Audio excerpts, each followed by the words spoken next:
तो नमस्कार दोस्तों, मैं हूं राहुल और आप सभी का स्वागत करता हूं इस YouTube चैनल पे। दोस्तों, आज की इस वीडियो में बात करने वाले स्टॉक फॉर द वीक के बारे में। जी हम देखेंगे निफ्टी 50 बैंक निफ्टी का क्या इंपॉर्टेंट लेवल है जहां से लॉन्ग होने की संभावनाएं बनती हैं, और साथ ही साथ कुछ बेहतरीन स्टॉक जो मेरे रडार पे आए हुए हैं, ठीक है, उन्हें हम जो है एनालाइज करेंगे।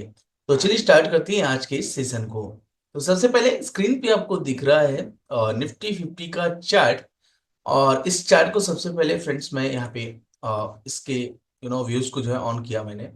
और आप देखेंगे कि लास्ट टाइम जो है कि यहाँ से एक तेजी दिखाई है और इस सिनारी से गिरावट आई थी, लेकिन ये सिनारी दोस्तों यहाँ तक गया नहीं, ठीक है। एंड ऑफ द सिनारी दोस्तों यही है कि फिलहाल जो इंपॉर्टेंट लेवल यहाँ पे दिख रहा है वो है आपका 23,350, 23,350 और 300, 23,300। ये एक वो लेवल है दोस्तों जहां से बाइंग सिनारियो आनी चाहिए। अगर गैप डाउन हुआ और नीचे सस्टेन किया तो फिर आपको जो है ये जोन देखने को मिलेगा, विच इज अप्रोक्सीमेट 22,750 और 22,590, 600, ठीक है। तो इस चीज का ध्यान रखिएगा, 22,600, ठीक है, और 22,750 जैसा हमने बोला आपको। अगर गैप डाउन हुआ तो ठीक है, लेकिन यहाँ पे दोस्तों सिनारियो बहुत तेजी से आपको ऊपर साइड में जाता हुआ दिखा था। दूसरी चीज दोस्तों यहाँ पे जो थी, यहाँ पे आप देखेंगे गैप था, इस गैप को हमारे निफ्टी 50 ने जो है तुरंत फिल कर दिया था। बट बैंक निफ्टी में फ्रेंड्स ये फिलिंग नहीं हुई थी, सो दैट्स वाई ये भी एक कारण हो सकता है। और अमेरिकी मार्केट में भी जो गैप था वो फिल नहीं हुआ था। ये सारे कारण जो है ना इसके जिम्मेदार हो सकते हैं, ठीक है ना।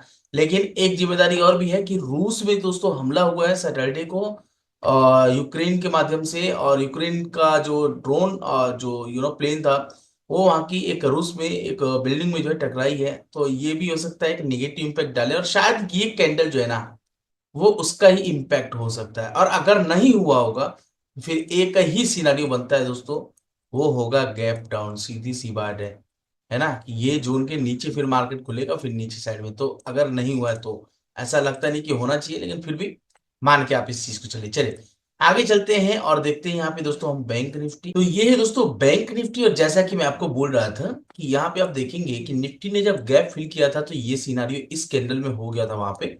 बट यहाँ पे ये यहाँ पे हुआ है, ये कैंडल पे आके मतलब इस कैंडल ने जो है ना इसको कंफर्म किया कि हाँ गैप फिलिंग हो चुकी है, राइट।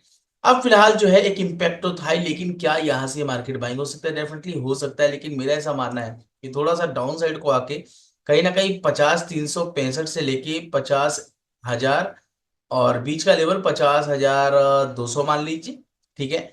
तो 50,375 और 50,000, यानी 375 पॉइंट का जो है ना ये बीच का जो गैप है, लेवल है, इस लेवल से कहीं से बाइंग आनी चाहिए, क्योंकि इतिहास इसी को लेके चल रहा है। अगर ये टूटा तो फिर हमारे पास एक लेवल ऑलरेडी है 49,808, 49,530। ये लेवल कहीं ना कहीं जो है इस जोन पे आके जो है ये जोन जो है पूरी की पूरी एक बाइंग सिनेरियो दिखा सकती है, और यहाँ से अगर बाइंग आई दोस्तों तो फिर हम क्रॉस कर जाएंगे पूरे लेवल्स को, राइट। तो ये था दोस्तों, वैसे मैं बताऊं आपको निफ्टी और बैंक निफ्टी का हाल। आइए फटाफट से जो है ना इसी उसमें जो है क्रम में हम आपको जो है अमेरिकी मार्केट का थोड़ा सा हाल बता लेते हैं। देखिए अमेरिकी मार्केट लास्ट टाइम पे 498 पॉइंट्स यानी अप्रोक्स 1.25% की तेजी के साथ ऊपर था, ठीक है। यहाँ पे SP 500 जो है 63 1.09%, रुसेल जो है 20.872 है, 0.94। ये सब तो ठीक है, लेकिन यहाँ पे आपको ना एक सिनेरियो दिखेगा यूएसडी INR, ठीक है ना। ये तो थोड़ा मजबूत हुआ है, मजबूत क्या हुआ है, लेकिन हम ऑल टाइम हाई पे यानी अभी तक के सबसे निचले स्तर पे हमारी रुपया चल रही है। थोड़ा सा मजबूती आया है, लेकिन क्या ही वो मजबूती है, ठीक है ना। हम 85 का भाव भी टेस्ट कर चुके हैं यहाँ पे। तो ये सिनारियो है दोस्तों हमारे रुपये का कमजोर होने का जो संकेत है, यो यही दर्शाता है कि हमारा जो मार्केट है वो ऊपर नहीं जा सकता, इसको कम होना होगा, रुपया जो है मजबूत होना होगा, तभी ये चीजें संभव हैं, ठीक है। तो देखिए क्या होता है। फिलहाल ये था कुछ इंपॉर्टेंट पॉइंट्स दोस्तों जो आपको समझ में आ गया होगा। चलिए फटाफट से चलते हैं दोस्तों, अब जो है हम स्टॉक की तरफ। दोस्तों यहाँ पे आप देख रहे हैं JSF इंडिया, जी हाँ। और इस स्टॉक को आप देखेंगे, ये स्टॉक हर एक टाइम फ्रेम में ना अपने पहले यानी फर्स्ट कैंडल जब ये मार्केट में लिस्ट हुआ था 2017 में, उसके बाद से जो है ना ये तेजी दिखा रहा है। तो अगर हम इसके इंपॉर्टेंस लेवल को थोड़ा सा मार्क करें तो आपको दिखेगा 449 का लेवल बहुत इंपॉर्टेंट हर्डल है, ठीक है। इस प्राइस को दोस्तों एक बढ़िया सा वॉल्यूम के साथ जो है यहाँ पे ब्रेक किया हुआ है। तो क्या ये प्राइस जो है इसको रिटेस्ट करता है? देखिए, क्योंकि अगर हम छोटा सा एक इंपॉर्टेंट वो चीज लें, अगर ये प्राइस डाउन साइड आता तो शायद ये 449, ठीक है। और अगर हम इस जोन की बात करें फ्रेंड्स तो कहीं ना कहीं 414, ठीक है ना, 414, ये 414 और 449 एक इंपॉर्टेंट टेबल है दोस्तों, जहां पे एक रिट्रेसमेंट यहां से, या फिर अगर मार्केट ने बहुत थोड़ा सा नीचे किया तो शायद यहां से एक करेक्शन जो है कंप्लीट कर दे, छोटा सा रिट्रेसमेंट कंप्लीट कर दे। तो इस लिहाज से दोस्तों आप इसको जो है अपने वॉच लिस्ट में रख सकते हैं। और अगर टारगेट वाइज बात की जाए फ्रेंड्स तो आप समझ सकते हैं कि एक सिनारियो जो बना था इसका 300 500 400 रुपये अगर आप इसमें जोड़े तो 450 400 850 900 का जो है ना आप इसमें टारगेट रख सकते हैं। और अगर इसका रिट्रेसमेंट दोस्तों होके जाता है ना तो फिर स्टॉप लॉस जो है आपको बड़ा यहाँ पे देखने को नहीं मिलेगा। स्टॉप लॉस जो है ना आपको यहाँ पे छोटा ही देखने को मिलेगा, ज्यादा बड़ा नहीं आएगा। अप्रॉक्स वही 10% के आसपास तक का स्टॉप लॉस आपका आ रहा है, ठीक है ना, 10 से 11% का। तो इस बात का ध्यान रखिएगा। और तो ये था दोस्तों हमारा, wait a minute, GIC of India, और इस स्टॉक को आप अपने रडार पे रख सकते हैं। आशा करते हैं ये चीजें आपको समझ में आई होगी। चलिए दूसरा चलते हैं। उससे पहले एक डिस्क्लेमर यही दोस्तों कि जो स्टॉक्स मैं आपको दिखा रहा हूँ आप खुद भी इस स्टॉक को एनालाइज कर लीजिएगा, ठीक है। और ये कारण ये है दोस्तों कि मेरे एनालिसिस जो है आप देख रहे हैं, लेकिन आपकी एनालिसिस भी होनी चाहिए। मैं यहाँ पे कोई खरीदारी बिकवाली का रिकमेंडेशन नहीं दे रहा हूँ।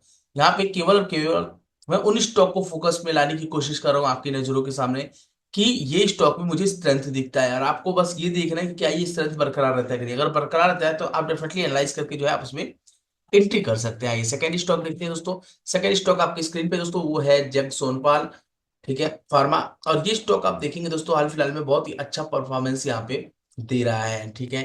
अब सिनारियो से बात की जाए फ्रेंड्स तो आप देखेंगे कि ये प्राइस जो है ना यहाँ से एक बढ़िया सी तेजी तो दिखा रहा है, लेकिन आपको दिखेगा कि इसमें देखिए इस जोन को अगर मैं इस जोन से अगर मैच करा दूं कुछ इस तरीके से, ठीक है, तो आपको दिखेगा कि ये स्टॉक जो है ना फिर एक ब्रेकआउट हुआ है, ठीक है।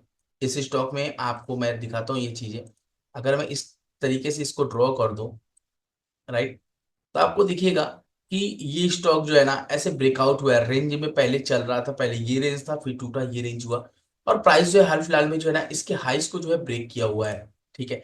तो अगर ये प्राइस इस जोन को, यानी कौन सा जोन है एक बार चेक करते हैं फ्रेंड्स, 625 620 का जो लेवल है फ्रेंड्स, अगर इसको रिट्रेस करता है, और आप इस चीज को ध्यान में रखिए कि जब ये प्राइस देखिए गया है तो बहुत हाई वॉल्यूम से गया, यानी एक बड़े प्लेयर की एंट्री तो है इसमें, लेकिन जब ये नीचे आ रहा है ना तो आप देखेंगे वॉल्यूम में कुछ खास ग्रोथ नहीं दिख रहा है। इसका मतलब ये है फ्रेंड्स, यहाँ पे कहीं ना कहीं जो है ना एक रिटेलर जो है अपने क्वांटिटीज को जो है ना यहाँ से अपने क्वांटिटी को एग्जिट कर रहा है।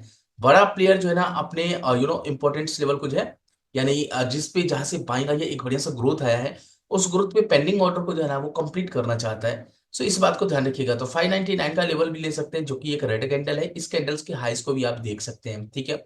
और अगर यहाँ पे आता है दोस्तों तो अगर स्टॉप लॉस की बात की जाए, ठीक है, कंफर्म करता है यानी घुमा करता है 10%, 59% का जो है, 59 रुपए का, माफ कीजिए 59 रुपए का आपका जो है एक रिस्क होगा पर क्वांटिटी का। एंड टारगेट वाइज बात की जाए दोस्तों तो आप इसी रेंज को जो कैरी फॉरवर्ड यहाँ से कर लीजिए, ठीक है।